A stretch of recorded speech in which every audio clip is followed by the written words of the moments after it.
Hello everyone, welcome to Edutap. तो आज हम डिस्कस करेंगे opening accounts of various types of customers and operational aspects of deposit accounts.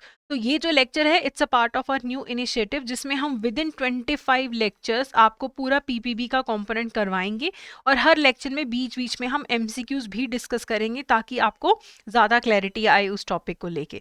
अगर आपको हमारे लेक्चर्स हेल्पफुल लगे तो please go ahead and subscribe to the channel. तो सबसे पहले बात करते हैं एक पर्सनल बैंक अकाउंट की। कौन ओपन कर सकता है? इंडिविजुअल जॉइंट अकाउंट ओपन कर सकते हैं क्या? और इलिटरेट, ब्लाइंड और माइनर लोगों को लेके क्या टर्म्स एंड कंडीशंस हैं? तो अगर आप इंडिविजुअल की बात करेंगे तो he should be major by age, sound mind का होना चाहिए, इंसॉल्वेंट नहीं होना चाहिए, ठीक है, या फिर डिस्चार्ज इंसॉल्वेंट हो वो, तब भी उसका अकाउंट ओपन हो सकता है। और उसे डिस्क्वालीफाई ना किया गया हो किसी भी लॉ के तहत कॉन्ट्रैक्ट करने के लिए, क्योंकि बैंक और कस्टमर का जो रिलेशनशिप है it's also a contract. Okay. और अगर कोई अनसाउंड माइंड का है, कोई माइनर है, तो दे नीड अ गार्डियन। ठीक है, माइनर अपने गार्डियन के साथ एक बैंक अकाउंट ओपन कर सकता है। अगर हम जॉइंट अकाउंट की बात करें तो दो या दो से ज़्यादा होल्डर्स हो सकते हैं। कितने मैक्सिमम होल्डर्स हो सकते हैं एक जॉइंट अकाउंट में? आरबीआई ने ये स्पेसिफाई नहीं किया है, कोई भी लिमिट नहीं दी है, लेकिन जो बैंक्स हैं वो अपनी लिमिट्स डिफाइन कर देते हैं कि 3 होने चाहिए एक अकाउंट में होल्डर या 5 होने चाहिए। बैंक टू बैंक वेरी करता है। ठीक है। आप जो अपना जॉइंट अकाउंट है वो एक क्लोज रिलेटिव के साथ एनआरआई ओपन कर सकता है। अगर आपका जॉइंट अकाउंट है किसी एनआरआई के साथ तो वो आपका क्लोज रिलेटिव होना चाहिए according to the definition given by the companies act. तो एक्ट के अकॉर्डिंग जो क्लोज रिलेटिव की डेफिनेशन में आता है उसके साथ एक इंडियन रेजिडेंट और एनआरआई का जॉइंट अकाउंट ओपन हो सकता है। और जॉइंट अकाउंट की जो ओपनिंग के डॉक्यूमेंट्स हैं, जो केवाईसी होता है, वो सबका होता है। The documents should be signed by all the account holder. अगर कोई इलिटरेट पर्सन है he can open the account, लेकिन वो करंट अकाउंट ओपन नहीं कर सकता है, उसे कोई चेकबुक भी नहीं दी जाती है और उसे अकाउंट खोलते समय सारी चीज़ों को एक्सप्लेन करना पड़ता है। बैंक वालों को एग्जैक्टली सब कुछ एक्सप्लेन करना चाहिए ताकि कोई भी इशू ना क्रिएट हो। ठीक है। और इलिटरेट पर्सन का लेफ्ट हैंड का थंब इम्प्रेशन होगा, पासपोर्ट साइज फोटोज होगी, हर चीज़ ओरली कंफर्म की जाएगी। और अगर ऐसा पर्सन कि और के साथ अकाउंट ओपन करना चाहता है कि मेरे अकाउंट में इस पर्सन को ऑथराइजेशन में देता हूं कि ये मेरा अकाउंट ऑपरेट कर सकेगा, तो उस केस में बैंक एक ऑथराइजेशन कम इंडेमनिटी लेटर ज़रूर साइन करवाता है उस जॉइंट अकाउंट होल्डर के साथ। ठीक है। और बिल्कुल भी उस पर्सन को आइदर और सर्वाइवर मोड में जॉइंट अकाउंट ओपन करना अलाउड नहीं है। एक इलिटरेट पर्सन जो है वो सिर्फ जॉइंटली ऑपरेट कर सकता है किसी और के साथ अकाउंट, आइदर और सर्वाइवर मोड में अकाउंट ओपन नहीं कर सकता है। और जिसे भी ऑथराइजेशन अगर देनी है तो फिर बैंक साइन करवाता है ऑथराइजेशन कम इंडेमनिटी लेटर। ठीक है। अगर कोई ब्लाइंड है, उन पे कोई लीगल बार नहीं है, वो अकाउंट ओपन कर सकते हैं, लेकिन सिग्नेचर कंसिस्टेंसी का ध्यान रखना ज़रूरी है, बिकॉज सामने वाले अगर विजुअली इम्पेयर्ड है तो अलग अलग साइंस ना करें, इस चीज़ का ध्यान रखना है। पासपोर्ट साइज फोटोज चाहिए, सिग्नेचर या थंब इम्प्रेशन जो भी हो वो हो सकता है। और वो खुद से भी ऑपरेट कर सकते हैं और या फिर नेक्स्ट ऑफ किन जो है उनका, वो ऑपरेट कर सकते हैं। ऑब्वियसली वहाँ पे भी लेटर ऑफ अथॉरिटी लेना पड़ता है बैंक को। ठीक है। और इनकी पासबुक जो है वो हमेशा अप टू डेट रहेगी। आफ्टर ईच ट्रांजैक्शन पासबुक को अपडेट किया जाएगा और ओरल कंफर्मेशन दी जाएगी कि आपकी जो पासबुक है इसे अपडेट कर दिया गया है। ठीक है। उसके बाद जो माइनर है, ये काफ़ी इंपॉर्टेंट है। माइनर जो अकाउंट है वो खोल सकते हैं सेविंग अकाउंट, फिक्स्ड अकाउंट और रेकरिंग अकाउंट। बट वो कौन सा अकाउंट नहीं ओपन कर सकते हैं? करंट अकाउंट नहीं ओपन कर सकते हैं। ठीक है। बाकी तो माइनर जो है किसी भी एज के हों वो अपना अकाउंट ओपन कर सकते हैं और उनके साथ होता है उनका नेचुरल या फिर legally appointed guardian. Natural guardian तो आपको पता ही है, मदर एंड फादर होते हैं। लीगली अपॉइंटेड गार्डियन जो है वो कोर्ट असाइन करता है। ठीक है। और जो बैंक्स हैं वो अपनी मर्जी से एडिशनल फैसिलिटीज़ दे सकते हैं। Internet banking, ATM, debit card, chequebook facility, ये सब अलाउड है। लेकिन ओवरड्राफ्ट की फैसिलिटी बिल्कुल भी माइनर अकाउंट में अलाउड नहीं होती है। माइनर का अकाउंट हमेशा क्रेडिट बैलेंस में रहना चाहिए। ठीक है। इसके अलावा जो बैंक्स हैं वो अपनी मर्जी से डिफाइन कर सकते हैं कि वो माइनर को क्या क्या देना चाहते हैं चीज़ें इस अकाउंट के अंदर, तो अगर माइनर 10 साल से ऊपर की एज का है तो वो खुद से भी अपना अकाउंट ऑपरेट कर सकता है। ठीक है, ये अलाउड है। वैसे तो हमेशा गार्डियन की ज़रूरत पड़ती है, लेकिन 10 साल से ऊपर का बच्चा अपना अकाउंट खुद से ऑपरेट कर सकता है। अकाउंट खोलते समय माइनर का और गार्डियन का दोनों को केवाईसी होना ज़रूरी है। ठीक है, माइनर जो है वो लिटरेट होना चाहिए अगर उसे अपना अकाउंट ऑपरेट करना है। दो माइनर मिलके अपना जॉइंट अकाउंट नहीं ओपन कर सकते। ठीक है, फादर है अपने बच्चे के साथ जॉइंट अकाउंट खोलना चाहे, हो सकता है, एक माइनर है एक मेजर है, लेकिन दो लोग माइनर मिलके अपना जॉइंट अकाउंट नहीं खोल सकते हैं। बाकी internet banking, ATM, debit card, ये सब चीज़ें जो हैं अलाउड हैं।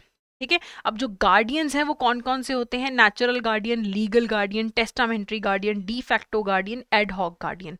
तो ये जो नेचुरल, लीगल और टेस्टामेंट्री जो आपके गार्डियंस होते हैं, इन्हें लीगल फैसिलिटीज़ अलाउड है।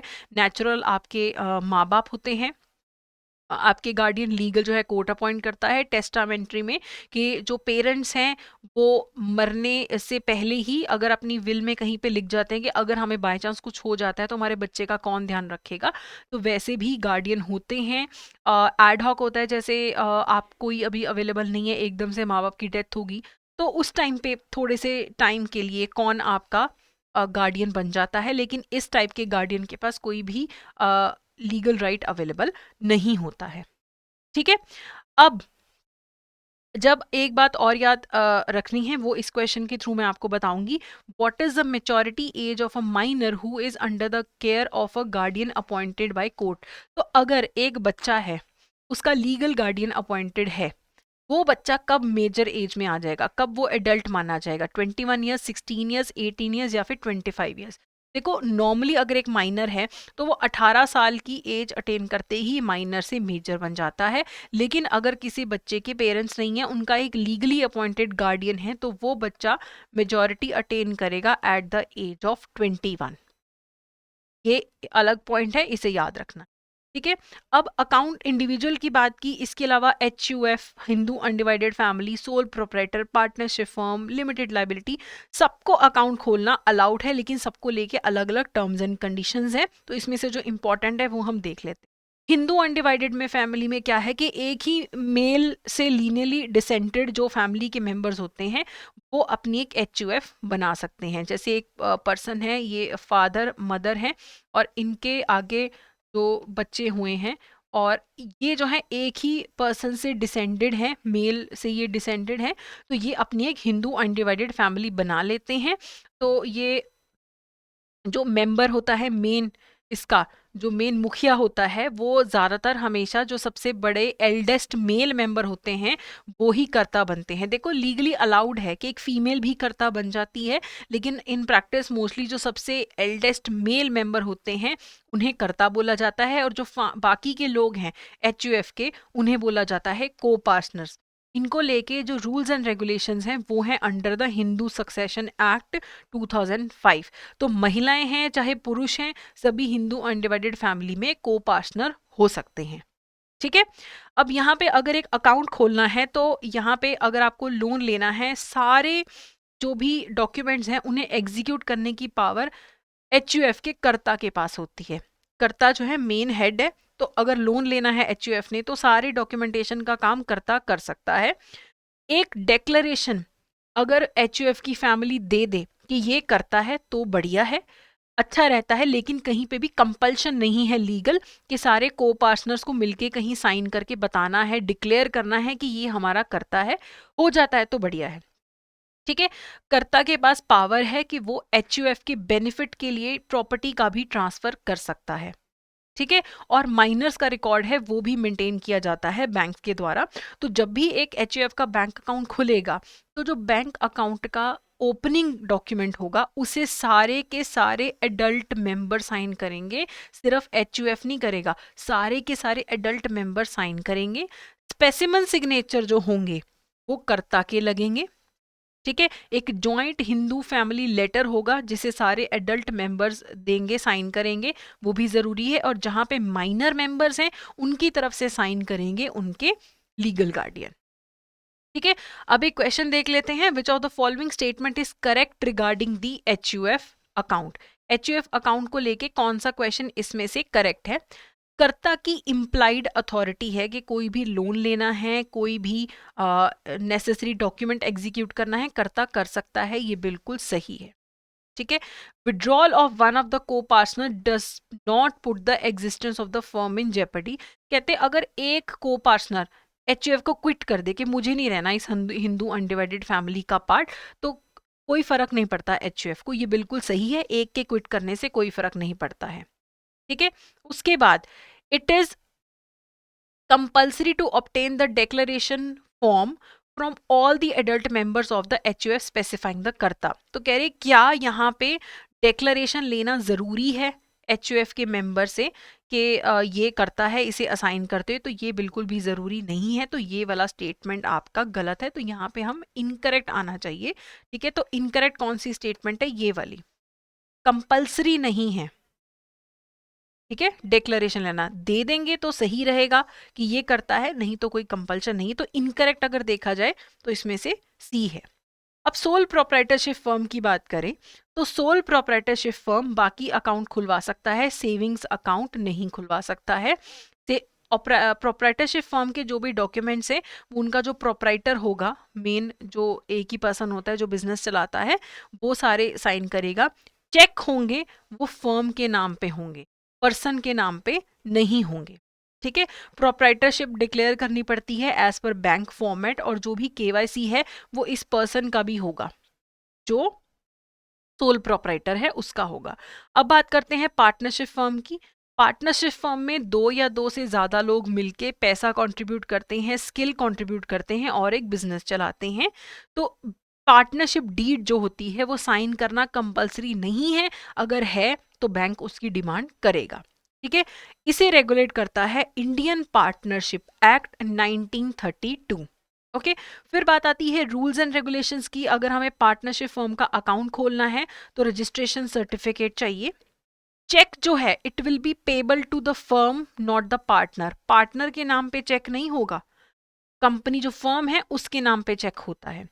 अगर पार्टनर्स के बीच में कोई भी डिस्प्यूट हो जाता है, लड़ पड़ते हैं, उसी टाइम बैंक के ऑपरेशंस को रोक दिया जाएगा। ठीक है, फिर उस डिस्प्यूट के बाद ये सिर्फ इकट्ठे ही बैंक अकाउंट ऑपरेट कर पाएंगे। ये जो पार्टनर्स हैं एक दूसरे के एजेंट की तरह काम करते हैं। अगर मैं और आप पार्टनर्स है बिजनेस में, हमारे पार्टनरशिप फॉर्म में, तो मैं कोई भी एक्ट करती हूँ उससे आप भी बाउंड रहोगे, आप कुछ एक्ट करते हैं उससे मैं भी बाउंड रहूंगी। ठीक है, अगर पार्टनरशिप फर्म में मान लो पहले दो लोग थे A एंड B, अब एक C ने आना है, एक नए पर्सन ने, C ने भी इस बिजनेस में ऐड होना है। अब जो ऑलरेडी A और B का अकाउंट है उसे रोक दिया जाएगा और एक नया अकाउंट ओपन करके C की कैपिटल उसमें लाई जाएगी। क्यों? नहीं तो क्लेटन का रूल लग जाएगा। उसमें क्या होगा, अगर A और B का डेबिट में चल रहा है, खाता डेबिट में चल रहा है, माइनस में चल रहा है, ओवरड्राफ्ट में चल रहा है, तो जो भी C पैसे कंट्रीब्यूट करेगा वो सबसे पुराने डेबिट के अगेंस्ट पहले ये पैसा कटेगा, फिर दूसरा, फिर तीसरे, जो भी डेबिट्स हैं वो यहाँ पे उन माइनस होना शुरू हो जाएगा पैसा। जबकि C तो बाद में आया है, तो क्लेटन रूल ना लगे, इसीलिए जब भी किसी पार्टनर की एडिशन होती है पार्टनरशिप फर्म में, ठीक है, तो वहां पे क्या होता है, इस अकाउंट को रोको और नया अकाउंट खोलो। ठीक है, जो पुराना डेबिट बचा है, जो देनदारी बची है, पुराने पार्टनर्स उसको पूरा करें, ताकि क्लेटन रूल लग गया। क्लेटन रूल में क्या होता है कि जो सबसे रीसेंट क्रेडिट होगा it will B set of against the oldest debit, तो इस तरीके से उसका रूलिंग ना हो। इसीलिए डेथ ऑफ द पार्टनर पे भी सेम होता है कि पहले अकाउंट रोको, जिसका जो लेना देना बनता है उसे पूरा किया जाता है। ठीक है, चेक कोई भी पार्टनर रोक सकता है। 5 पार्टनर हैं लेकिन उनमें से कोई भी चेक जो है काउंटरमैंड कर सकता है चेक को। किसी भी पार्टनर के पास ये राइट नहीं है वो अपने बलबूते पे फर्म के नाम पे अकाउंट खोल दे, ऐसा अलाउड नहीं है। ना ही उसे एक फर्म ने अगर केस किया हुआ है, पार्टनरशिप फर्म ने किसी पे केस किया हुआ है, तो एक पार्टनर उठ के उस केस को विड्रॉ नहीं कर सकता है, ना ही अपनी मर्जी से फर्म के नाम पे प्रॉपर्टी खरीद या बेच सकता है। सबका कंसेंट यहाँ पे जरूरी होता है, लीगल प्रोसीजर फॉलो करना जरूरी होता है। ठीक है। तो जब भी कोई नया पार्टनर आएगा और जब भी कोई किसी की डेथ होगी, रिटायरमेंट होगी, तो हमेशा यही किया जाता है कि पहले अकाउंट को रोक दो और फिर उसमें जो भी करेक्शन करने वाली है उसे कर दिया जाए। ठीक है। फिर अब अगर आपका एक पार्टनरशिप फर्म है तो उसे ओपन करने के लिए क्या डॉक्यूमेंट्स की रिक्वायरमेंट होती है? सबसे पहले तो जो फॉर्म है उसे सारे के सारे पार्टनर्स साइन करेंगे। जो भी अकाउंट ओपनिंग फॉर्म है सब साइन करेंगे। स्पेसिमन सिग्नेचर जो है वो सारे पार्टनर्स के यहाँ पे लगेंगे। जो पार्टनरशिप लेटर है वो सारे पार्टनर्स अपनी पर्सनल कैपेसिटी में साइन करेंगे, बताएंगे कि हमारा बिजनेस क्या है, हमारा नाम क्या है, हमारा एड्रेस क्या है। पार्टनरशिप डीड जो है, जो पार्टनरशिप डीड है कंपलसरी नहीं है, हो तो बढ़िया है, तब आपको फिर जमा करवानी पड़ती है बैंक के पास। पार्टनरशिप एक्ट में कहीं पे भी कंपल्शन नहीं है पार्टनरशिप डीड को बनाने की। ठीक है। रजिस्ट्रेशन सर्टिफिकेट है वो भी आपको जमा करवाना है, और जो भी ऑथराइज्ड पर्सन है उनका भी आपको बताना है बैंक को कि ये हमारी तरफ से अकाउंट ऑपरेट कर सकते हैं, इनका भी केवाईसी होता है। ठीक है। तो सब पार्टनर्स का केवाईसी होगा। पैन अकाउंट जो है वो भी उनका लगेगा, जो पार्टनरशिप फर्म का पैन अकाउंट है वो भी डिमांड किया जाएगा। क्वेश्चन देखते हैं, in which of the following situation in a partnership firm the operations in the bank account can be stopped? किस केस में ऑपरेशंस को स्टॉप किया जाता है और फिर दूसरे अकाउंट से ट्रांजैक्शंस कर ली जाती हैं? पहले इसे सॉर्ट किया जाता है। Addition of the partner with debit balance in the account, death of a partner, retirement of the partner. देखो, इसमें एक क्लेटन रूल यहाँ पे ये भी लगता है, अगर तो आपका ए और बी पार्टनर थे, सी नया पार्टनर आ रहा है और ए और बी का जो बैंक अकाउंट है पार्टनरशिप फर्म का, उसमें क्रेडिट बैलेंस है, कोई डेबिट है ही नहीं माइनस करने वाला, फिर तो इस अकाउंट को रोकने की जरूरत नहीं है। सी आएगा और इसी में उसकी कैपिटल भी जमा हो जाएगी, पैसे जमा हो जाएंगे। लेकिन अगर डेबिट बैलेंस है फिर कंपल्सरीली ये जरूरी है कि पहले बैंक अकाउंट के ऑपरेशंस रोके जाएं। ठीक है। और सी का पैसा इस अकाउंट में नहीं आएगा, या तो किसी और में डालो या पहले ये डेबिट बैलेंस सारे क्लियर करो। तो चाहे एडिशन ऑफ अ पार्टनर हो जबकि बैलेंस डेबिट में हो, किसी पार्टनर की डेथ हो या रिटायरमेंट हो, तीनों ही केसेस यानी कि ऑल ऑफ द अबव में बैंक ऑपरेशंस को रोकना जरूरी होता है, नहीं तो क्लेटन रूल लग जाएगा। माइनस में होगा तो ये सी के नए पैसे आएंगे सारे उस डेबिट को हटाने में लग जाएंगे, सेट ऑफ करने में लग जाएंगे, इसलिए ये रूल है। ठीक है। अब बात करते हैं लिमिटेड लाइबिलिटी पार्टनरशिप का। नॉर्मल जो आपकी पार्टनरशिप होती है उसमें पार्टनर्स की लाइबिलिटी अनलिमिटेड है। अगर बिजनेस को नुकसान हो गया तो पार्टनर्स का पर्सनल सामान तक बिक जाता है, कि उनकी अनलिमिटेड लाइबिलिटी, कि जब तक पैसा पूरा नहीं होगा उनका घर तक बिक सकता है। अब ये तो बड़ी प्रॉब्लमेटिक चीज है बिजनेस के लिए। तो यहाँ पे लिमिटेड लाइबिलिटी पार्टनरशिप लाई गई है through the limited liability partnership act 2008। LLP act 2008 लाया गया है। इसमें क्या होता है, जितनी वो पैसा कंट्रीब्यूट करते हैं इनिशियली उतना ही उनकी लाइबिलिटी है, उनका पर्सनल सामान नहीं बेचा जा सकता अगर कल नुकसान हो जाए उसे पूरा करने की। हर लिमिटेड लाइबिलिटी पार्टनरशिप फर्म के पास एक डेजिग्नेटेड पार्टनर्स होने चाहिए। मिनिमम 2 डेजिग्नेटेड पार्टनर्स के पास डीपीआईएन नंबर होना जरूरी है। इनका जो डेजिग्नेटेड पार्टनर्स हैं, मिनिमम एक एलएलपी में 2 डेजिग्नेटेड पार्टनर्स होने चाहिए। इन डेजिग्नेटेड पार्टनर्स के पास डीपीआईएन नंबर होता है। ठीक है।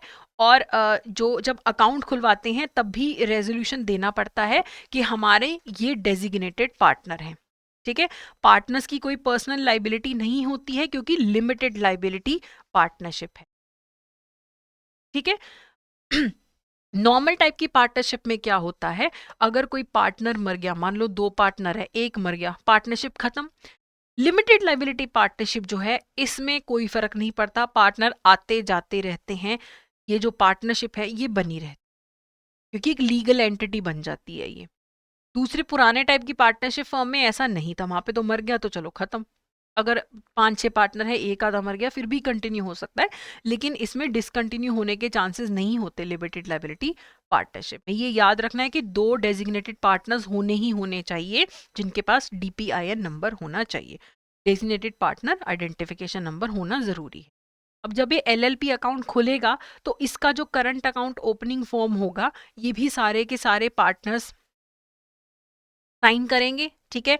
स्पेसिमन सिग्नेचर करेंगे, सर्टिफिकेट ऑफ इनकॉर्पोरेशन लगेगा, एलएलपी अग्रीमेंट लगेगा, रेजोल्यूशन लगेगा, ये बताते हुए कि ये हमारे डेजिग्नेटेड पार्टनर्स हैं, और इस एलएलपी का जो पैन नंबर होगा वो भी लगेगा। ठीक है, उसके बाद एक क्वेश्चन देख लेते हैं। As per the RBI, what is the limit on the number of customer accounts who can jointly access one account. तो आरबीआई के अकॉर्डिंगली एक जॉइंट अकाउंट में कितने मैक्सिमम मेंबर्स हो सकते हैं, 2, 3, 4 या नो लिमिट। तो मैंने आपको बताया कि आरबीआई ने कोई लिमिट डिफाइन नहीं की है, बैंक अपनी तरफ से लिमिट रख सकते हैं कि एक अकाउंट में कितने लोग हो सकते हैं। ठीक है, तो यहाँ पे 2, 3, 4 no limit, no limit is the correct answer. अब बात करते हैं अगर कंपनीज ने अकाउंट खोलना है, तो एक तो होती है पब्लिक कंपनी, जिसमें कम से कम 7 मेंबर हो सकते हैं, मैक्सिमम जितने मर्जी हो सकते हैं, मिनिमम कैपिटल 5 लाख होती है।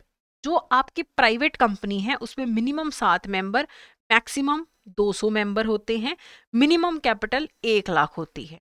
ठीक है, पब्लिक कंपनी जो है इसके शेयर्स पब्लिकली आराम से खरीदे बेचे जा सकते हैं, प्राइवेट कंपनी के शेयर्स खरीदने बेचने में दिक्कत होती है, और कंपनी के पीछे प्राइवेट भी लिखा होता है। ओके, 1 पर्सन कंपनी भी एक नई कैटेगरी है जो कंपनीज एक्ट 2013 में इंट्रोड्यूस की गई है।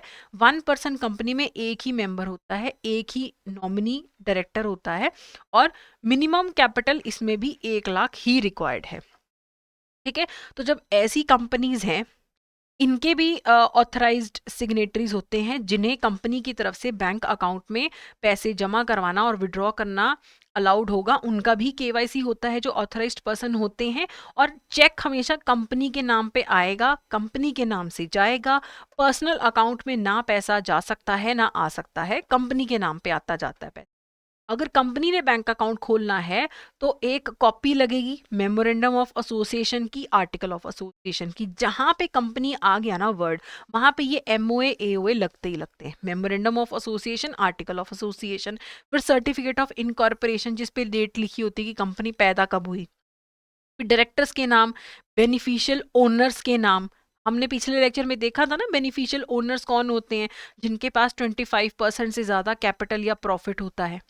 ठीक है, फिर एक रेजोल्यूशन कंपनी की तरफ से आता है बैंक को कि हम आपको अपना बैंक अपॉइंट करते हैं, क्योंकि कंपनी में थोड़ा ज़्यादा लीगल फॉर्मेलिटीज़ हैं।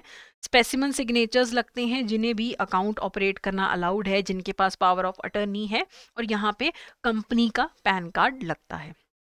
ठीक है, फिर बात करते हैं ट्रस्ट की। मान लो ये अंकल हैं, इनकी बहुत सारी प्रॉपर्टी, इन्हें पता है कि मैं बुजुर्ग हूँ और मेरा ये जो अभी पोता है ये अभी बहुत छोटा है, तो ये प्रॉपर्टी नहीं संभाल पाता, तो वो एक ट्रस्ट क्रिएट कर देते हैं अपनी प्रॉपर्टी से, और इस लड़की को ट्रस्टी असाइन कर देते हैं कि मेरी जो प्रॉपर्टी है उसका तुम ध्यान रखोगे, और इसका बेनिफिशियरी, इसका बेनिफिट मिलेगा मेरे पोते को। ठीक है, तो अगर इस ट्रस्ट ने, ये जो अंकल ने जिसने ट्रस्ट बनाया वो है ऑथर ऑफ ट्रस्ट, जो संभालेगी वो है ट्रस्टी। ठीक है, जिसको इस ट्रस्ट का बेनिफिट मिलेगा वो होगा बेनिफिशियरी। कि जब तक ये अंकल कहेंगे, जब तक ये 25 साल का नहीं हो जाता तब तक ये पैसा ट्रस्ट के पास ही रहेगा। तो अब ट्रस्ट को अगर अपना बैंक अकाउंट खोलना है तो बैंक मांगेगा ट्रस्ट डीड। अगर मल्टीपल ट्रस्टीज हैं, जितने भी ट्रस्टीज हैं, तो उन सब के डॉक्यूमेंट्स वेरिफिकेशन होगा। अगर कोई ट्रस्टी की डेथ हो जाती है, रिटायर हो जाता है, तो बाकी के ट्रस्टी इसे संभाल लेते हैं। अगर सारे मर जाते हैं तो कोर्ट नया ट्रस्टी फिर अपॉइंट कर देगा। ठीक है, अगर जो ट्रस्टी है जो ये अकाउंट को संभाल रहा है, अगर वो इंसॉल्वेंट हो जाता है, दिवालिया निकल जाता है, तो ट्रस्ट को उससे कोई फर्क नहीं पड़ता, क्योंकि ट्रस्ट अलग है, ट्रस्टी अलग है। ठीक है, उसके बाद ट्रस्टी जो है अपना काम किसी और को नहीं सौंप सकता है, उसके लीगल बाइंडिंग है, उसे ही वो काम करना है। काफी स्टेट्स में अगर आपका ट्रस्ट एक चैरिटेबल ट्रस्ट है तो उसकी रजिस्ट्रेशन कंपलसरी होती है, कुछ स्टेट्स में ये लीगल ऑब्लिगेशन। ठीक है, अगर ट्रस्टी ने कोई उधार ले रखे हैं बैंक को, चुकाए नहीं है, तो क्या ट्रस्ट का पैसा यूज हो सकता है उसे सेट ऑफ करने के लिए? तो बिल्कुल भी नहीं। ट्रस्टी का पैसा डिफरेंट है, ट्रस्ट का पैसा बिल्कुल डिफरेंट है। ठीक है, अब एक क्वेश्चन देख लेते हैं कि इनमें से rule of operations account of minor को लेके कौन सी स्टेटमेंट सही है। ओके, कहते जो बच्चा 10 साल से कम का है, the account will be operated jointly with the parent और द गार्डियन। अगर बच्चा 10 साल से कम का है तो वो अपने माँ बाप या गार्डियन के साथ ही उसे ऑपरेट कर सकता है, लेकिन अगर वो 10 से 18 साल का है तो बच्चा खुद से भी उस अकाउंट को ऑपरेट कर सकता है। ये हम पढ़ चुके हैं, ये बिल्कुल सही है। ठीक है, कितने अगर एक माइनर अकाउंट खोलता है तो केवाईसी गार्डियन का भी होगा, माइनर का भी होगा, ये भी बिल्कुल सही है। माइनर का जो अकाउंट है उसमें ओवरड्राफ्ट या ओवरड्रॉ करना अलाउड नहीं है, ये हमने पढ़ा है। गार्डियन जो माइनर है उसका अकाउंट हमेशा क्रेडिट में रहना चाहिए। तो सारे के सारे स्टेटमेंट जो हैं यहाँ पे सही हैं बिल्कुल। ओके, चलिए अब जो इंटरनेशनली लीगल ट्रांजैक्शंस होती हैं उनमें कोई घपला ना हो, तो एक ना लीगल एंटिटी आइडेंटिफायर मिलता है, LEI, एक नंबर मिलता है, ठीक है, ताकि एक इंटरनेशनल ट्रांजैक्शन को एक यूनिक कोड असाइन कर दिया जाए। तो यहाँ पे जो भी पार्टीज हैं उन्हें एक फॉरेन ट्रांजैक्शन करनी है, इंटरनेशनल ट्रांजैक्शन करनी है, तो जिनको भी वो फाइनेंशियल ट्रांजैक्शन करनी है वो एक 20 डिजिट अल्फा न्यूमेरिक कोड लेते हैं जिसे लीगल एंटिटी आइडेंटिफायर बोला जाता है। तो अब कैसे पता लगेगा कि ये ट्रांजैक्शन ऑथेंटिक है? मान लो एक बंदा बैठा है अमेरिका में, एक बैठा है इंडिया में, इंडिया वाली पार्टी के पास भी अपना LEI नंबर होगा, इनके पास भी अपना LEI नंबर होगा, तो उससे पता लग जाएगा कि इस पार्टी को पता लग जाएगा ये ऑथेंटिक है, इसे पता लग जाएगा ये ऑथेंटिक है।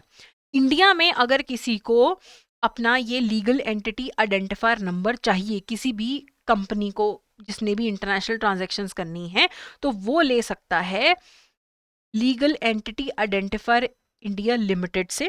ठीक है, हर कंट्री के अंदर ये लोकल ऑपरेटिंग यूनिट्स होते हैं, ये कंपनीज होती हैं जो कि मान्यता प्राप्त करती हैं global legal entity identifier foundation से। तो global legal entity identifier foundation ने इंडिया में LEII लिमिटेड को मान्यता दे रखी है, और ये कंपनी किसकी सब्सिडरी है? The clearing corporation of India limited की। तो clearing corporation of India limited की एक सब्सिडरी है जिससे इंडिया में किसी को भी अगर ये LEI नंबर चाहिए तो वो एक यूनिक 20 डिजिट का अल्फा न्यूमेरिक कोड उनसे ले सकते हैं, ताकि जब भी कोई इंटरनेशनल ट्रांजैक्शन हो तो उसके साथ ये यूनिक नंबर्स एसोसिएटेड रहते हैं, ताकि एक दूसरे को पार्टीज जो हैं इजीली आइडेंटिफाई कर पाए कि ये ऑथेंटिक है, कहीं कोई घपला नहीं है। ठीक है, चलिए अब बात करते हैं ऑपरेशनल एस्पेक्ट्स की, जो डिपॉजिट अकाउंट्स हैं उनकी। तो सबसे पहले बात आती है करंट अकाउंट की। करंट अकाउंट जो है ये बहुत ज़्यादा, आपको अगर ट्रांजैक्शंस करनी है, एक दिन में 100,000 ट्रांजैक्शन करनी है, तो आप करंट अकाउंट यूज़ कर सकते हैं, लेकिन इसमें आपको कोई भी इंटरेस्ट नहीं मिलता है। इसे हर टाइप के कस्टमर ओपन कर सकते हैं, सिर्फ माइनर, पर्दानशी, इलिटरेट और ब्लाइंड, इन्हें करंट अकाउंट ओपन करना अलाउड नहीं है। ठीक है, बाकी सब, कोई कंपनी है, कोई इंडिविजुअल है, वो ये अकाउंट ओपन कर सकते हैं, लेकिन कोई अगर माइनर है, पर्दानशी है, इलिटरेट है या ब्लाइंड है, उन्हें करंट अकाउंट ओपन करना अलाउड नहीं है। तो अगर मुझे करंट अकाउंट ओपन करना है तो उसे मैं भी यूज़ कर सकती हूँ, या रिप्रेजेंटेटिव कैपेसिटी में भी कोई यूज़ कर सकता है। ठीक है, कंपनीज के अकाउंट तो उनके ऑथराइज्ड पर्सन ही यूज़ करते हैं। इसमें नंबर ऑफ ट्रांजैक्शंस में लिमिट नहीं होता है, अमाउंट जितना मर्जी विड्रॉ कर लो, अमाउंट जितना मर्जी जमा कर दो, कोई लिमिट नहीं है। मैक्सिमम बैलेंस पे कोई लिमिट नहीं होती है, लेकिन बैंक्स मिनिमम बैलेंस बहुत बार बताते हैं कि इतना मिनिमम बैलेंस होना चाहिए। ठीक है, उसके बाद जो अच्छे कस्टमर्स हैं, रिलायबल कस्टमर्स हैं, उन्हें temporary draft, demand promissory note वाली फैसिलिटीज़ भी अवेलेबल रहती हैं। पैसे जमा करवाने हैं, विड्रॉ करवाने हैं, कैश में विड्रॉ करा लो, ATM से विड्रॉ करवा लो आप।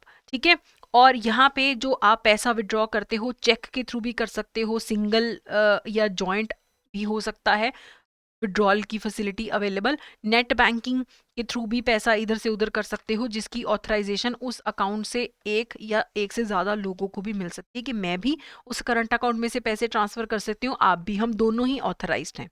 ठीक है, और इसमें बैंक जो है इसमें से चार्जेस काट सकता है, इंटरेस्ट काट सकता है, हमें ये करंट अकाउंट की फैसिलिटी देने के लिए। इसके बाद बात करते हैं सेविंग्स अकाउंट की। आप, मैं, आम जनता सारी सेविंग्स अकाउंट ही चलाती है।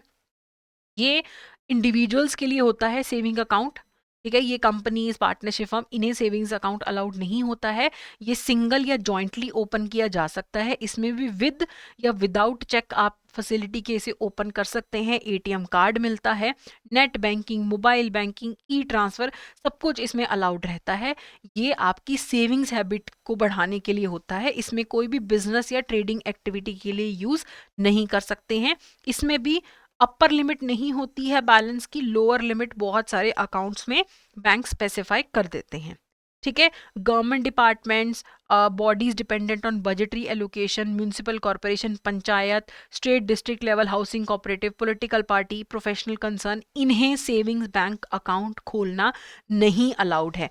इन्हें अकाउंट खोलना नहीं अलाउड है, कुछ एक्सेप्शंस हैं, उनकी हम बात करेंगे आगे।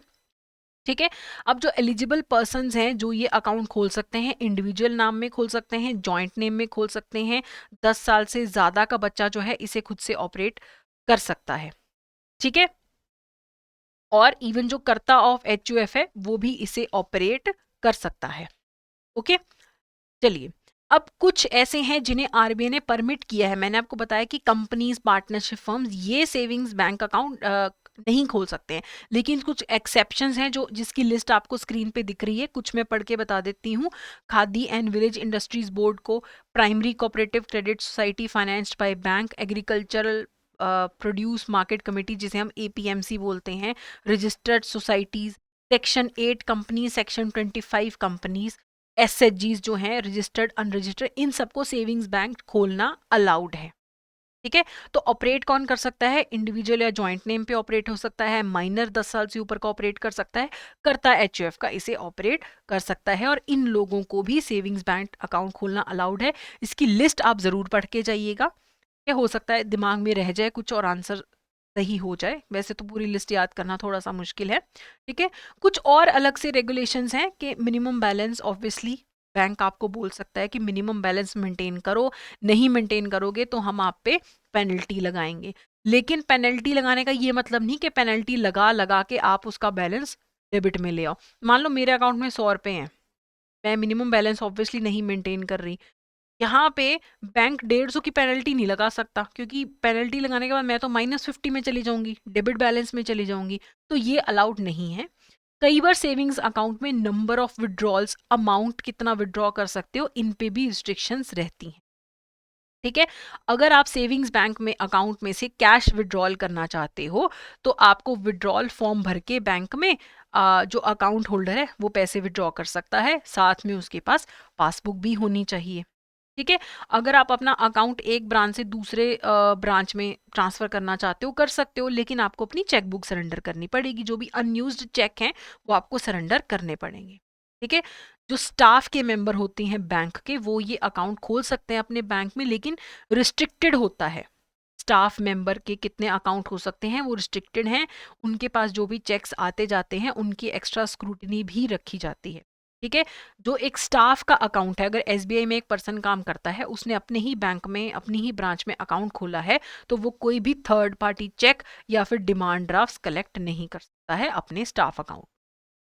ओके, फिर एक फाइनेंशियल इंक्लूजन को बढ़ावा देने के लिए एक अकाउंट होता है basic savings bank deposit account.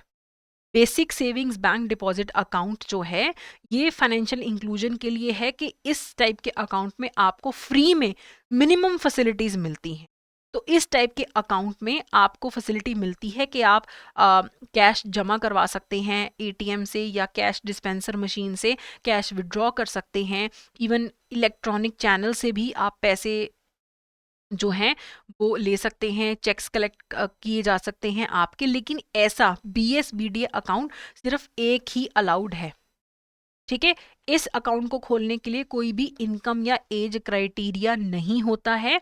Normal account को भी आप बीएसबीडीए अकाउंट में कन्वर्ट कर सकते हो। इसमें वैल्यू और नंबर ऑफ डिपॉजिट्स पे कोई भी लिमिट नहीं है। मिनिमम 4 फ्री विड्रॉल्स जो हैं इसमें अलाउड होते हैं। चेकबुक फ्री फैसिलिटी का पार्ट नहीं है, कोई बैंक खुद से फ्री में चेकबुक देना चाहे दे सकता है, लेकिन ये मिनिमम फैसिलिटीज एक पर्सन अवेल कर सके उसके लिए बीएसबीडी अकाउंट होता है। ठीक है, फिर बात करते हैं फिक्स डिपॉजिट की। फिक्स डिपॉजिट 7 दिन से लेके 120 महीने तक के लिए हो सकता है, यानी कि 10 साल के लिए हो सकता है। ठीक है।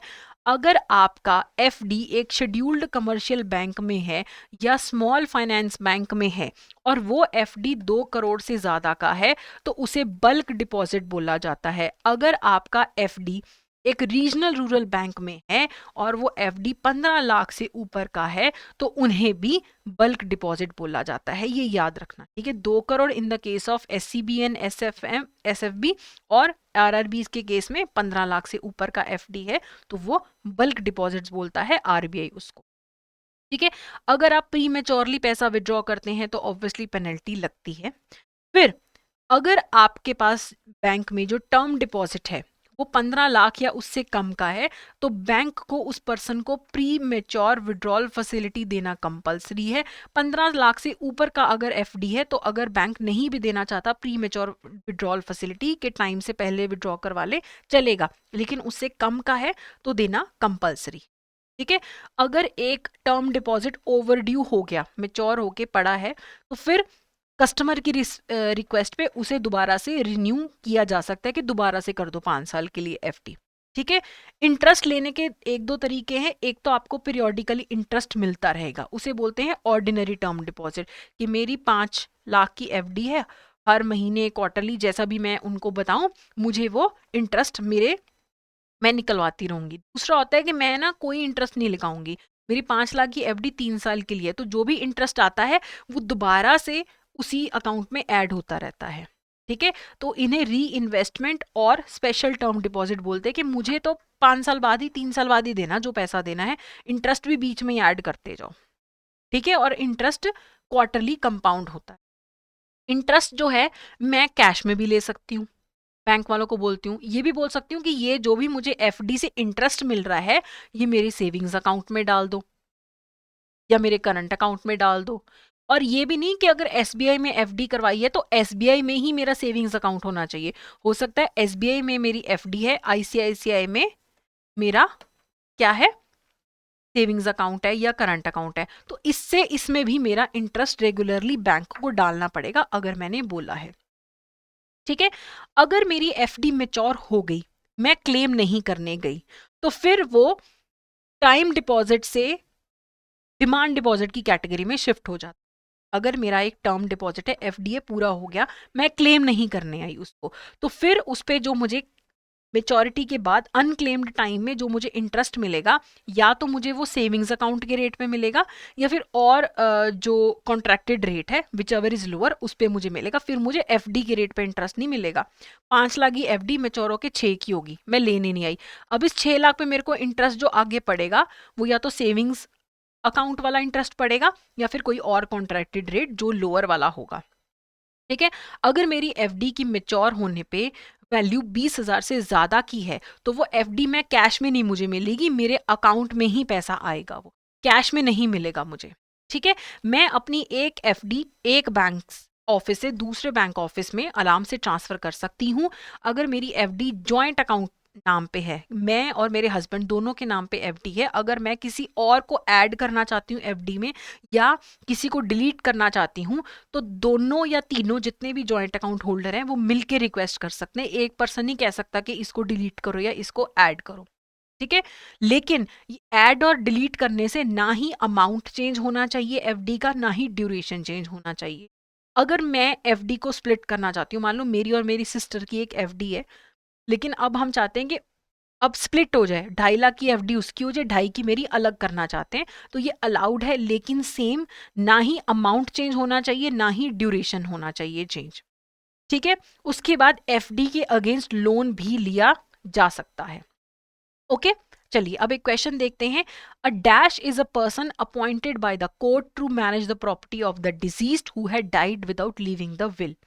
ये हमने अभी ये टॉपिक डिस्कस नहीं किया लेकिन मैं ये ऐड करना चाहती थी एक एक्स्ट्रा पॉइंट, ठीक है।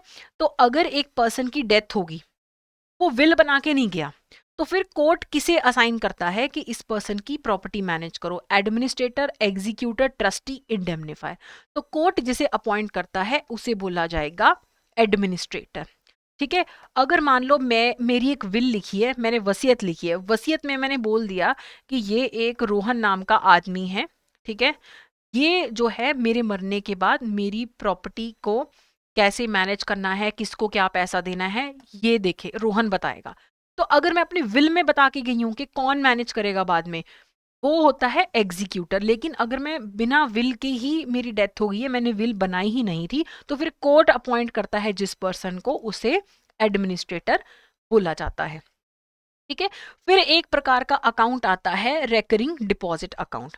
रेकरिंग डिपॉजिट अकाउंट का क्या मतलब है, मैं पहले से डिसाइडेड होगा कि मैं अगले 3 साल तक हर महीने इतना पैसा, मान लो 5,000 अकाउंट में जमा करवाऊंगी ही करवाऊंगी। एफडी में तो आप बल्क में जमा कर देते हो, इसमें क्या है, आप हर महीने थोड़ा थोड़ा पैसा आप जमा करवाते रहते हो। ठीक है। और इसमें जो मुझे इंटरेस्ट मिलेगा that will be compounded quarterly. अब ये जो, अगर मेरी इंस्टॉलमेंट, मैंने बोला था कि मैं अगले 3 साल तक लगातार 5,000 रुपये जमा करवाऊंगी, अब मैं कभी 4 जमा करवा रही हूँ, कभी 3,000 जमा करवा रही हूँ, कभी 6,000 जमा करवा रही हूँ, तो अगर अमाउंट मेरा रिड्यूस्ड मैं जमा करवा रही हूँ, तो ऑब्वियसली मेरा जो पैसा मुझे आफ्टर 3 ईयर्स जो मुझे मिलना था वो भी कम मिलेगा, क्योंकि मैंने इंस्टॉलमेंट्स रेगुलरली नहीं भरी हैं। तो ये आपका क्या हो जाता है, रेकरिंग डिपॉजिट अकाउंट। ठीक है। फिर आजकल तो बहुत से ऐसे हाइब्रिड डिपॉजिट्स अवेलेबल हैं, जिसमें डिमांड डिपॉजिट्स के भी कुछ फीचर्स अवेलेबल हैं, फिक्स डिपॉजिट के भी फीचर्स अवेलेबल हैं। तो ऐसे बहुत सारे फ्लेक्सी डिपॉजिट्स अवेलेबल हैं। एक और फैसिलिटी जो बैंक प्रोवाइड करता है वो है कैश सर्टिफिकेट्स की। कैश सर्टिफिकेट मैं खरीद सकती हूँ। मान लो कैश सर्टिफिकेट की फेस वैल्यू कितने का है, वो 3,000 का है, मुझे कितने का मिल जाएगा, 2,500 का। और जब उसकी मेचोरिटी पीरियड आएगा तब मेरे को जो उसकी फेस वैल्यू है 3,000 मिलगी। तो ये जो 500 है ये मेरा क्या हो गया, इंटरेस्ट। ठीक है। तो ये डिस्काउंट पे इशू करके एट पार जो उसकी फेस वैल्यू होती है उस पे रिडीम हो जाता है, मुझे पैसे मिल जाते हैं। तो 500 मैंने कमा लिए। ऐसे ही एन्युटी डिपॉजिट में क्या होता है, एन्युटी डिपॉजिट में क्या होगा, मान लो मैं रिटायर हुई, ठीक है, मुझे रिटायरमेंट पे मिले 50 लाख। अब मैंने एक साथ 50 लाख मुझे चाहिए ही नहीं है, मैं ये 50 लाख बैंक में जमा करवा देती हूँ और बैंक वालों को बोल कि तुम मुझे हर महीने 30-30 हज़ार देते रहा करो, या 50,000, जितने भी मेरी रिक्वायरमेंट। ठीक है, मुझे एक साथ नहीं चाहिए, तुम मुझे, ये कॉर्पस बन गया एक, इसके अगेंस्ट तुम मुझे हर महीने पैसे देते रहना। इससे क्या होगा, इस 50 लाख पे इंटरेस्ट भी पड़ता रहेगा और मेरी एक रेगुलर, मेरे पास पैसे मैनेजेबल अमाउंट में आते रहेंगे। ठीक है। तो ये एन्युटी डिपॉजिट्स होते हैं, ये भी फैसिलिटीज बैंक प्रोवाइड करते हैं। फिर एक चीज जो आती है वो है certificate of deposit. Certificate of deposits क्या है, एक नेगोशिएबल इंस्ट्रूमेंट है ये भी, लेकिन अनसिक्योर्ड है, इसके अंदर कुछ भी गिरवी नहीं रखा होता। तो सर्टिफिकेट ऑफ डिपॉजिट वही कंपनीज इशू कर पाती हैं जिनकी मार्केट में स्टैंडिंग अच्छी है, तो इन्हें भी एज यूसेंस प्रोमिसरी नोट इशू किया जाता है। ये बैंक इसे इशू करते हैं। तो कौन इशू कर सकता है, scheduled commercial bank, regional rural bank, small finance bank certificate of deposit issue करते हैं। ठीक है। इंडिया के लोग, एनआरआईज, वो इसे खरीद सकते हैं, लेकिन सिर्फ डीमैट फॉर्म में सर्टिफिकेट ऑफ डिपॉजिट अवेलेबल होते हैं। ठीक है, फिजिकल कॉपी इनकी नहीं होती है। मिनिमम एक सर्टिफिकेट ऑफ डिपॉजिट 5 लाख का होता है, एंड देन मल्टीपल्स ऑफ 5, 5 का होगा, 10 का होगा, 15 का होगा, 20 का होगा, 25 का, ऐसे होता है सर्टिफिकेट ऑफ डिपॉजिट। ये कम से कम 7 दिन के लिए इशू होता है, मैक्सिमम 1 साल के लिए इशू होता है। इसमें भी यही सेम चीज़ है कि अगर ये 5 लाख का है तो मेरे को कितने का मिलेगा, 5,90,000 का, और अगले महीने मेरे को 5 सर्टिफिकेट ऑफ डिपॉजिट वो वापस लेके मुझे 5 लाख दे देंगे। तो मैंने एक महीने में क्या कमा लिया, 10,000 रुपये। Issued at discount, redeemed at face value. ठीक है। अब जो भी आपके डिपॉजिट अकाउंट है, इन पे आपको इंटरेस्ट मिलता है। ठीक है। एक तो इंटरेस्ट जो है सारी ब्रांचेस में आपके सेम होना चाहिए, सेम टाइप के कस्टमर्स के लिए। आप अपने कस्टमर्स के साथ नेगोशिएट नहीं कर सकते कि तुम 1% कम ले लो, आधा % ज़्यादा ले लो, ऐसा अलाउड नहीं है। और जो भी आपकी इंटरेस्ट की पॉलिसी है वो बोर्ड ऑफ डायरेक्टर्स या जो आपकी कमेटी है इस रिगार्ड में वो डिसाइड करती है। अगर आपका इंटरेस्ट जो है वो पॉइंट्स में आता है तो उसे राउंड ऑफ किया जाता है नियरेस्ट रूपी फॉर रूपी डिपॉजिट, ठीक है, to the nearest rupee, and 2 decimal place for FCNR B. इनके लिए ऐसे इनका राउंडिंग ऑफ अवेलेबल है।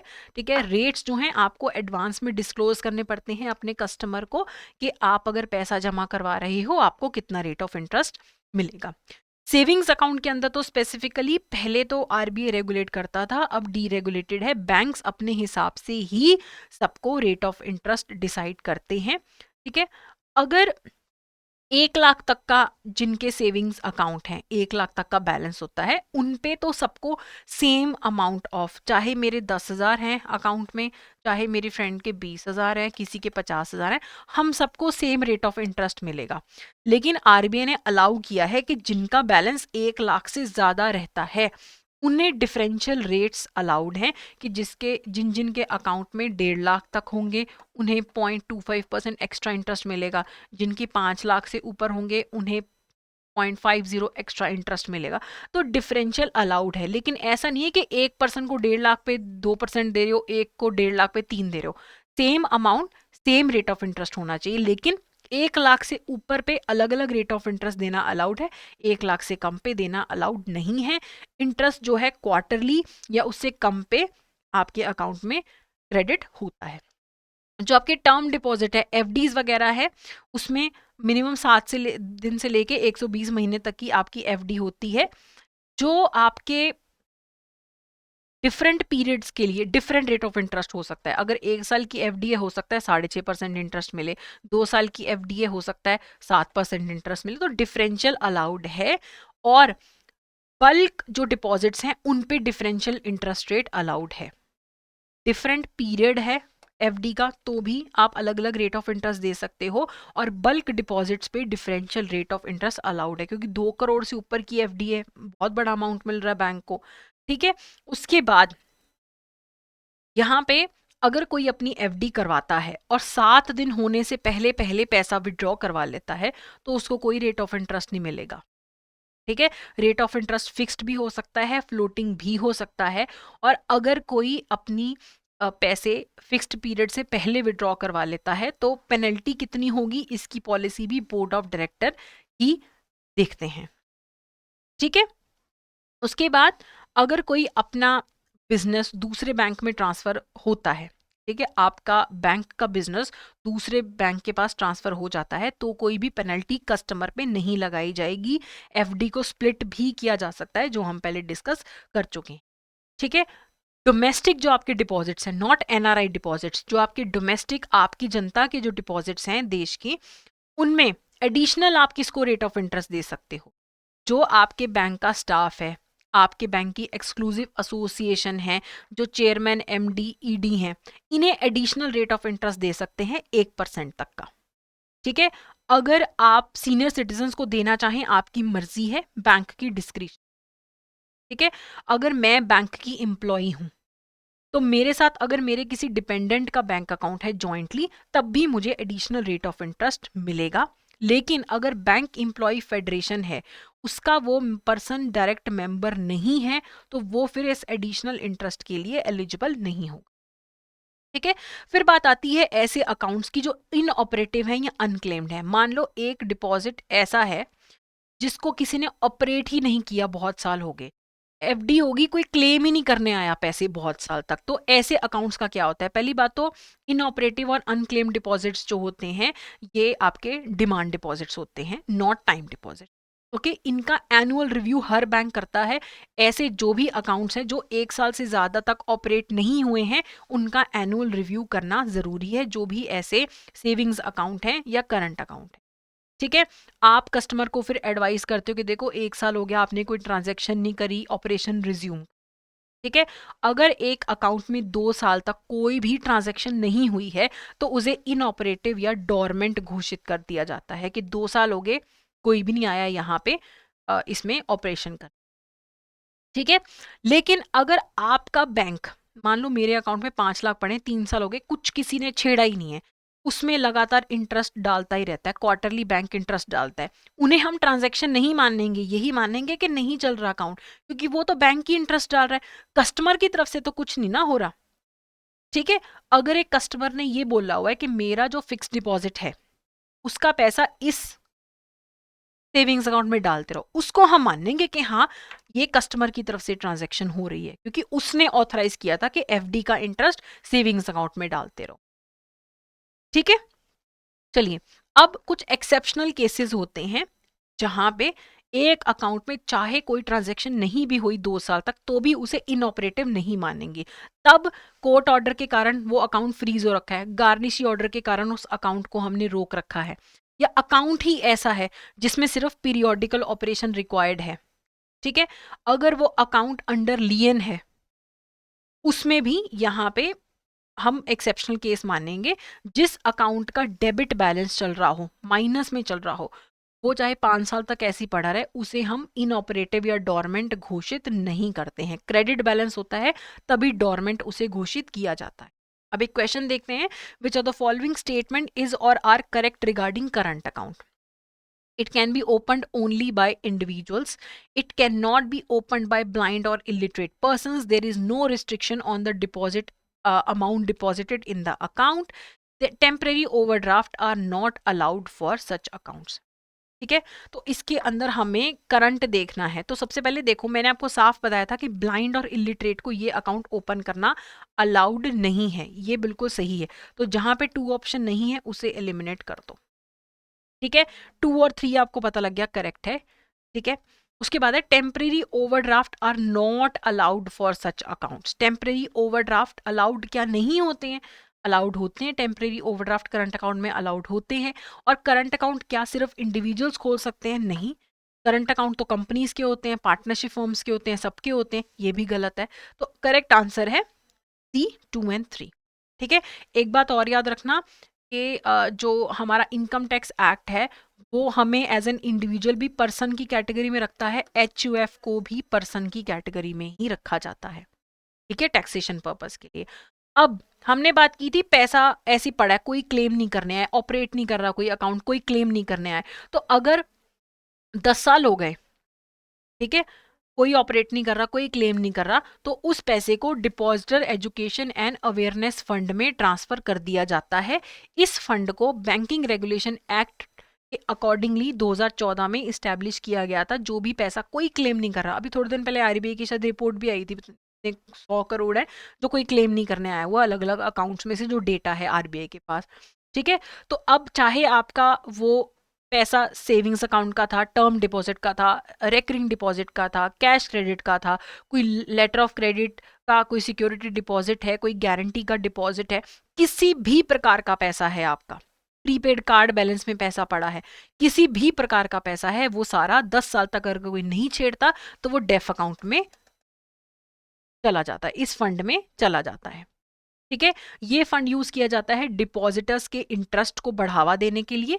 ऑब्वियसली इस पैसे को अगर कोई 15 साल बाद कोमा से जाग गया, वापस आके लेना चाहता है, ले जा सकता है, ठीक है।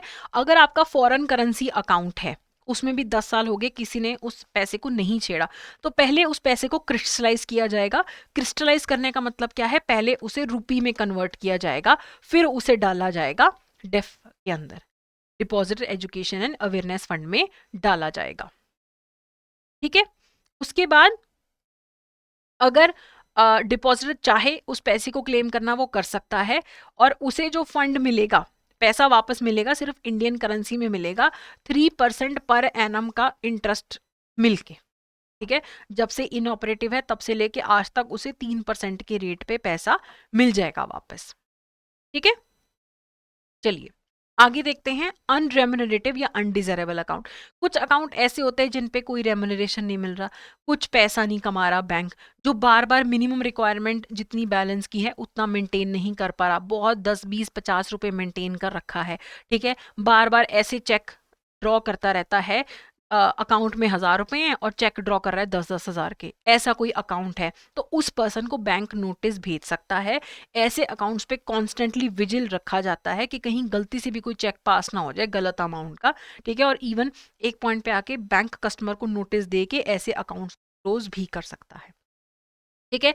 अगर बात करें हम एक जॉइंट अकाउंट की, जॉइंट अकाउंट 2 या 2 से ज्यादा लोग मिलके बनाते हैं, RBI ने कोई नंबर नहीं बताया कि मैक्सिमम कितने हो सकते हैं, ठीक है। और जो अकाउंट होगा उसे ओपन करने के लिए सारे के सारे लोग जो भी अकाउंट होल्डर्स होंगे वो साइन करेंगे, ठीक है। तो जब आप एक जॉइंट अकाउंट ओपन करते हैं तो विद सर्वाइवरशिप क्लॉज या विदाउट सर्वाइवरशिप क्लॉज होता है।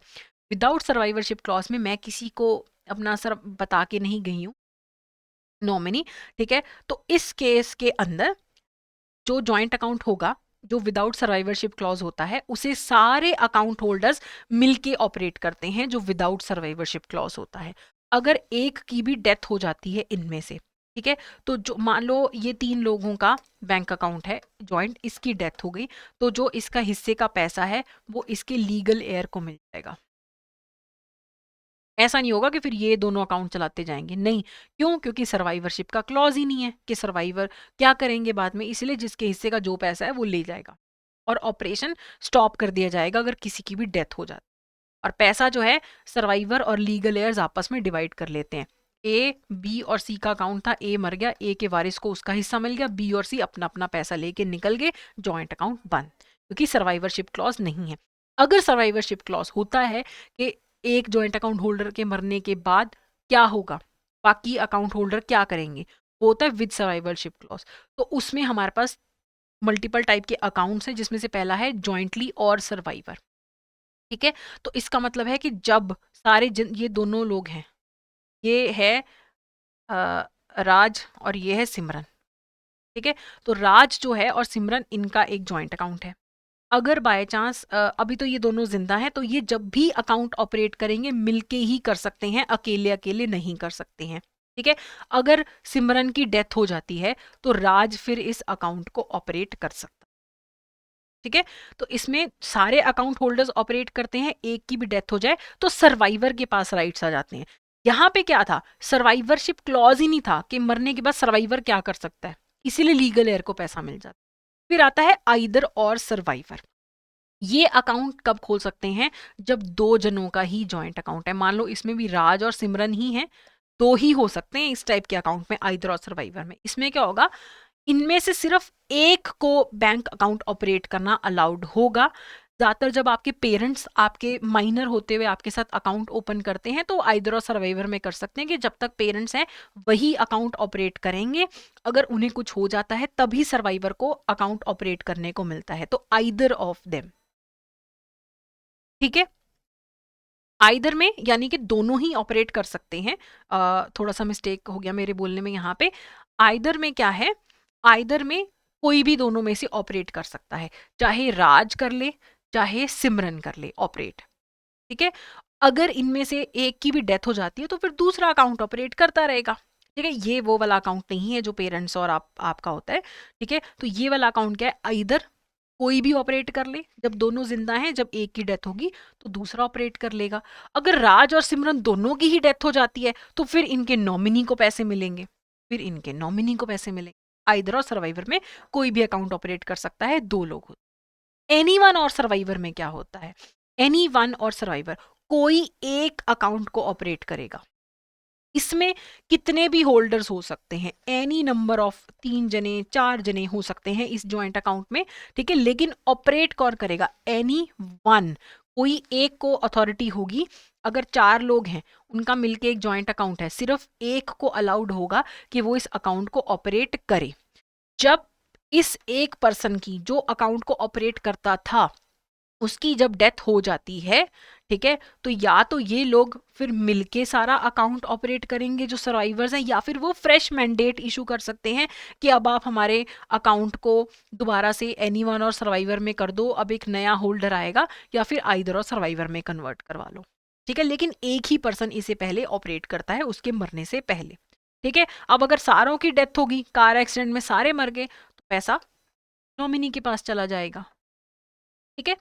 फिर बात आती है फॉर्मर और सर्वाइवर की। ये भी 2 ही लोग हो सकते हैं, ठीक है, जिनके नाम पे ये अकाउंट होता है। इसमें operated by the first holder during the life time. इसमें क्या है, जो फर्स्ट होल्डर होगा, एक पर्सन को फर्स्ट होल्डर घोषित कर दिया जाएगा, वही इस अकाउंट को ऑपरेट कर सकता है। अगर उसकी डेथ हो जाती है तब सर्वाइवर को मिलेगा। तो अब डिफरेंस देखो, जो आपका जॉइंटली और सर्वाइवर है, जॉइंटली ऑपरेट करो, ठीक है, हमेशा जॉइंटली दोनों को ही जाके ऑपरेट करना पड़ेगा, और जब एक की डेथ हो जाएगी तो सर्वाइवर ऑपरेट कर सकता है। आइदर और सर्वाइवर में दोनों में से कोई भी जाके ऑपरेट कर सकता है, लेकिन अगर एक की डेथ होगी तो दूसरा भी ऑपरेट कर सकता है। इसमें 2 पर्सन ही ये अकाउंट खोल सकते हैं। एनीवन और सर्वाइवर में क्या है, 4 5 6 लोग मिलके अकाउंट खोल रहे हैं, जॉइंट अकाउंट है, लेकिन उनमें से सिर्फ एक होगा जिसको अकाउंट चलाना अलाउड होगा, उसके मरने के बाद ही ये लोग जॉइंटली ऑपरेट कर सकते हैं। फॉर्मर और सर्वाइवर में भी 2 ही लोग होंगे, लेकिन इसमें सिर्फ एक पर्सन डेजिग्नेटेड होगा एज फर्स्ट होल्डर, जिसे ये अकाउंट चलाना अलाउड होगा। ठीक है, फिर आता है फर्स्ट नेम्ड और द सर्वाइवर्स। इसमें भी जो फर्स्ट होल्डर होगा उसे ही ये अकाउंट ऑपरेट करना अलाउड होगा। ठीक है, इसकी डेथ पे क्या होगा, सर्वाइवर्स जॉइंटली ऑपरेट कर सकते हैं या फिर पैसा लेके निकल सकते हैं या नया मैंडेट दे सकते हैं बैंक को। ठीक है, अगर सारे मर जाते, एक ही बचता है, जो एक बचा है उसको पैसे मिलेगा, वो भी मर गया तो नॉमिनी को पैसा मिलेगा। तो इस तरीके से आपका जॉइंट अकाउंट ऑपरेट करता है। ठीक है, अगर आप अपने जॉइंट अकाउंट में कोई भी इंस्ट्रक्शंस में चेंजेस करना चाहते हैं तो सब मिलके ही कर सकते हैं चेंजेस। कोई भी आपको स्टॉप पेमेंट करनी है चेक की, वो कोई भी कर सकता है। वेरिएशन करनी है इंस्ट्रक्शन में तो सब मिलके करेंगे। स्टॉप पेमेंट देनी है कोई एक कर सकता है कि हाँ ठीक है, एक ने मना कर दिया तो हो जाएगा। ठीक है, फिर रिवोक करनी है कोई भी, अगर सर्वाइवरशिप को रिवोक करना है, ओरिजिनल अथॉरिटी और survivorship clause can be revoked bye anyone. ठीक है, फर्दर ऑपरेशंस जॉइंटली और आफ्टर फ्रेश इंस्ट्रक्शंस। अगर किसी ने सर्वाइवरशिप क्लॉज को रिवोक कर दिया, कोई भी कर सकता है, लेकिन रिवोक होने के बाद उस अकाउंट को सिर्फ जॉइंटली ही ऑपरेट किया जा सकता है और फ्रेश इंस्ट्रक्शंस देने के बाद ही ऑपरेट किया जा सकता है। एक जॉइंट अकाउंट को सिंगल में कन्वर्ट किया जा सकता है और एक सिंगल अकाउंट को जॉइंट अकाउंट में कन्वर्ट किया जा सकता है।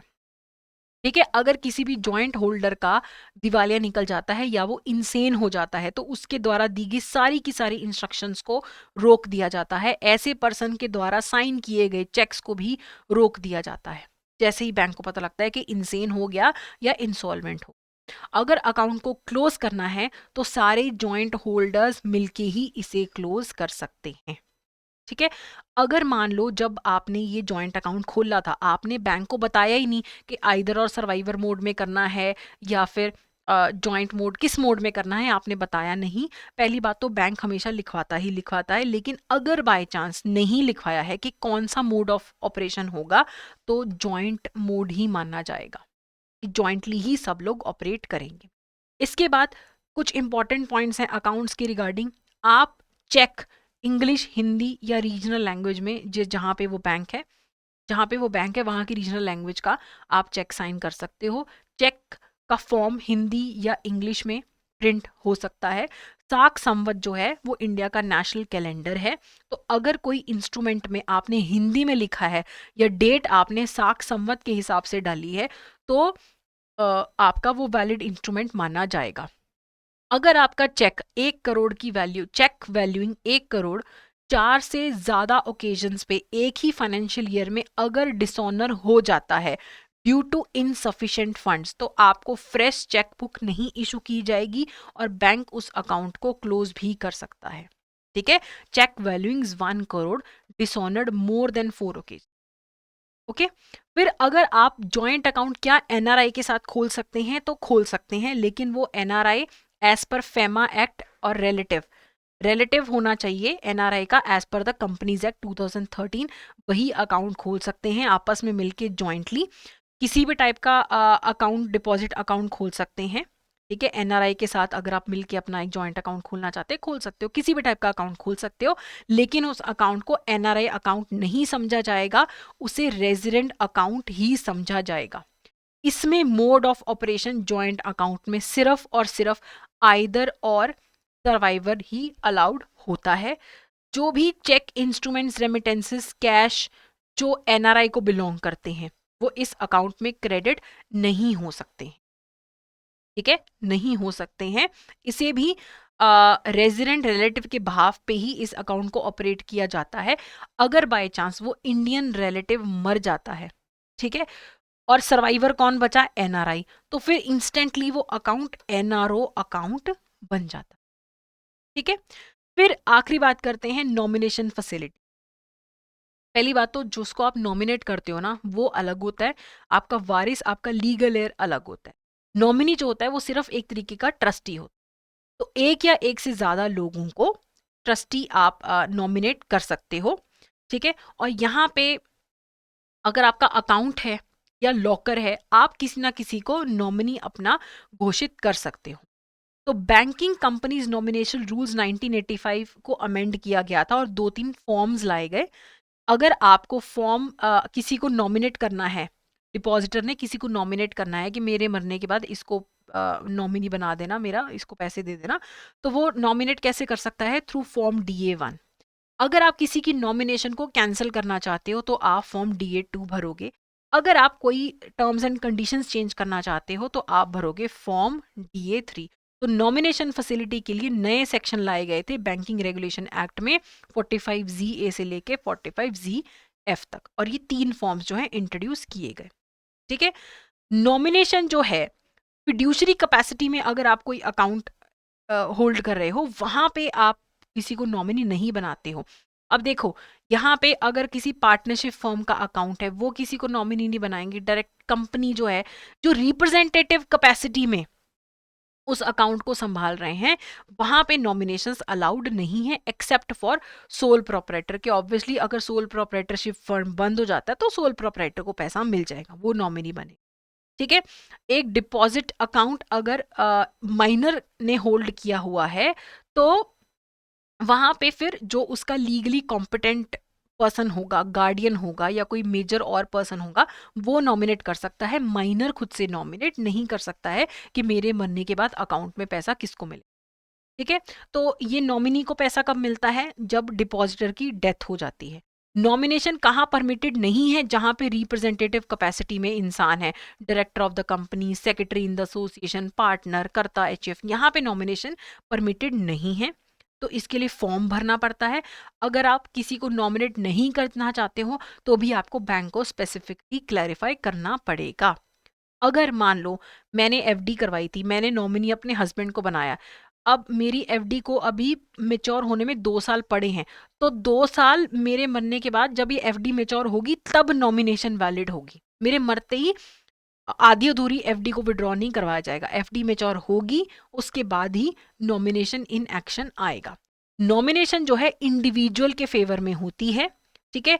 माइनर जो है वो किसी और पर्सन को नॉमिनी अपॉइंट कर सकता है। ऑब्वियसली अब हम आगे पढ़ेंगे क्या प्रोसीजर है। डिपॉजिट अकाउंट में एक नॉमिनी होता है।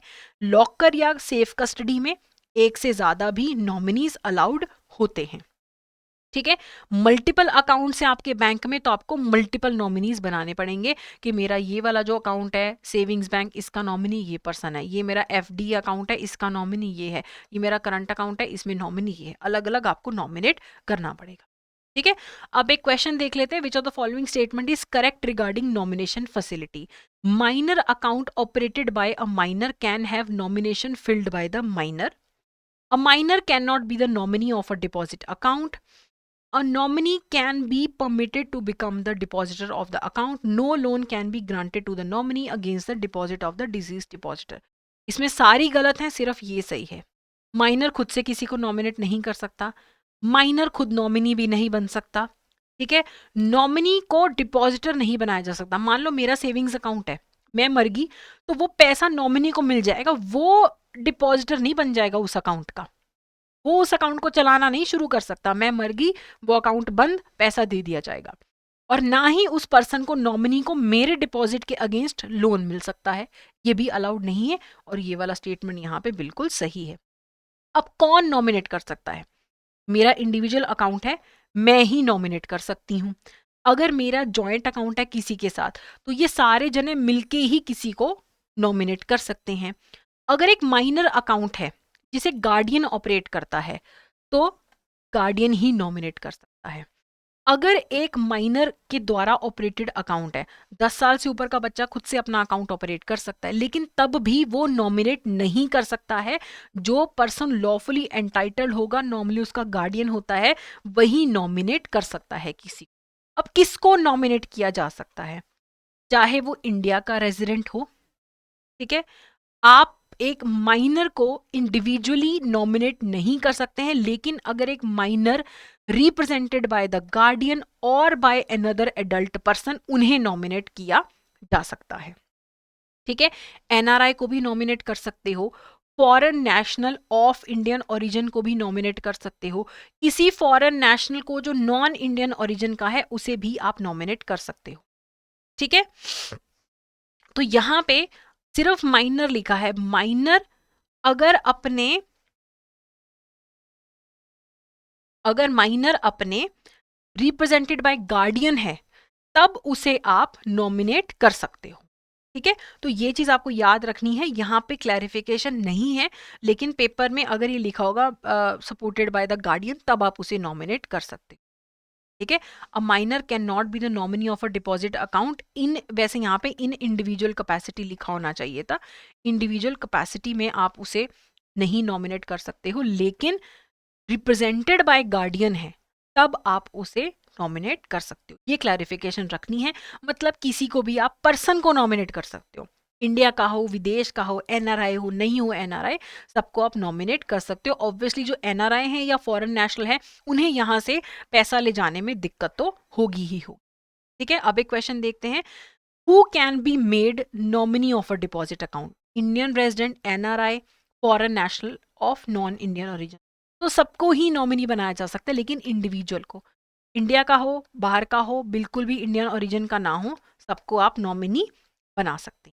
ठीक है, आप अगर चाहें कि आपको कैंसिल करना है, चेंज करना है नॉमिनेशन, तो ऑब्वियसली फॉर्म्स दिए हुए हैं उसके अकॉर्डिंग कर सकते हो, लेकिन सारे के सारे अगर जॉइंट अकाउंट है तो नॉमिनेशन का फॉर्म सारे के सारे ही साइन करेंगे, कोई एक पर्सन अपने आप से नॉमिनेट नहीं कर सकता। ठीक है, अगर आपके कस्टमर की डेथ हो जाती है या फिर कस्टमर मिसिंग है, तो सबसे पहले तो कस्टमर की डेथ की अनाउंसमेंट आपको पता लगती है अखबार से या डेथ सर्टिफिकेट से, या कोई रिलायबल पर्सन बताता है कि वो पर्सन मर गया। तो आपको जैसे ही पता लगता है बैंक में, आप उसी टाइम डेट और सोर्स नोट करके रखते हो। ठीक है, डेथ, इंसैनिटी और इंसॉल्वेंसी के टाइम पे जो भी चेक होते हैं उनके पेमेंट नहीं होती।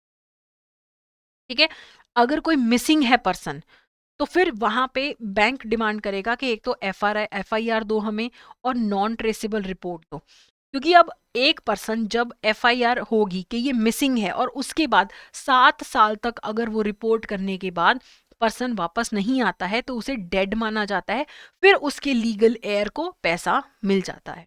ठीक है, according to the Indian evidence act 1872। अगर आप चाहते हो कि आपको 7 साल नहीं वेट करनी है, तो आप कोर्ट ऑर्डर लेके जो उसके लीगल एयर हैं, वारिस हैं, एक्सप्रेस प्रिजम्पशन भी ले सकते हैं कि इसको जल्दी मरा हुआ मान लिया जाए, 7 साल की वेट ना करी जाए। फिर एक क्वेश्चन आता है, द पीरियड और tenure of recurring deposit ranges between dash months and dash years. जो आपका आरडी अकाउंट होता है, मिनिमम कितने टाइम के लिए होता है और कितने साल तक मैक्सिमम हो सकता है। तो आपका रेकरिंग डिपॉजिट अकाउंट 6 महीने से लेके 10 साल तक का हो सकता है। ठीक है, तो ये था आज का आपका सेशन, होपफुली आपके लिए बेनिफिशियल है। अगर बेनिफिशियल है तो please subscribe to the YouTube channel, plus आप हमें कांटेक्ट कर सकते हैं ऑन दिस नंबर, और you can send us an email. बाकी अगर आप चाहें तो आप हमें कमेंट सेक्शन में कमेंट करके भी बता सकते हैं। तो that's it for today, thank you so much.